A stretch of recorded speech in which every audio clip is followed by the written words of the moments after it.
আসসালামু আলাইকুম। আমাদের আজকে কলা বাগানে কলার গোড়া পরিষ্কার কাজ চলতেছে। এক দুইটা করে পাতও কেটে দিচ্ছি আমরা, এক দুটো করে পাতও কেটে দিচ্ছি। আজকে আবার স্প্রেও করব আমরা, এই জন্য আগে কলার পাতাগুলো কাটতেছি, কারণ উপরে যখন স্প্রে করব তখন ওরা নিচে চলে আসবে, ওই যে চারার মাথায় আসবে, এসিয়া ওরা করবে, থাকবে। এই জন্য আমরা আগে পাত দুই একটা কেটে দিচ্ছি, কারণ ওই যে পাকা পাতগুলা যেটা বয়স বেশি হয়ে গেছে ওই পাতগুলা কেটে দিচ্ছি আগে। দেওয়ার পর আমরা দুপুর পরে স্প্রে দেবো। আজকে পানি দেওয়ার কথা, মোটর লাগাইছি আমরা, কিন্তু কারেন্টের অনেক ডিস্টার্বের কারণে আমরা পানি দিতে পারতেছি না, এই জন্য মোটর বন্ধ। এই জন্য আমরা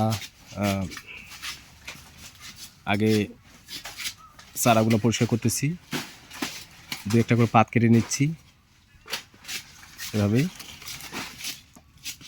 নিয়ে তারপর আমরা উপরে স্প্রেটা দেবো, যাতে যেন পোকাগুলা চারার মধ্যে বসে না থাকে।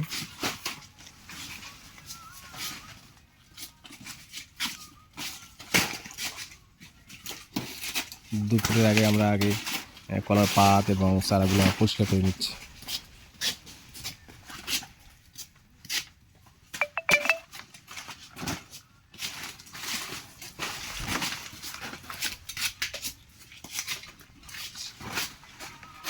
আমার এই কলাগুলো বাইরে হচ্ছে, প্রায় বাইরে হচ্ছে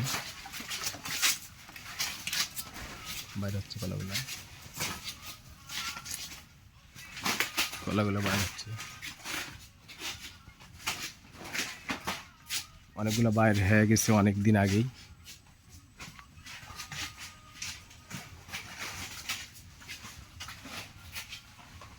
আমরা স্প্রে করবো যাতে যেন কলার স্পট না পড়ে, এই জন্য স্প্রে করবো, কালো দাগ না হয়। কালো দাগ হলে কলাটার ডিমেন্ড কম হয়।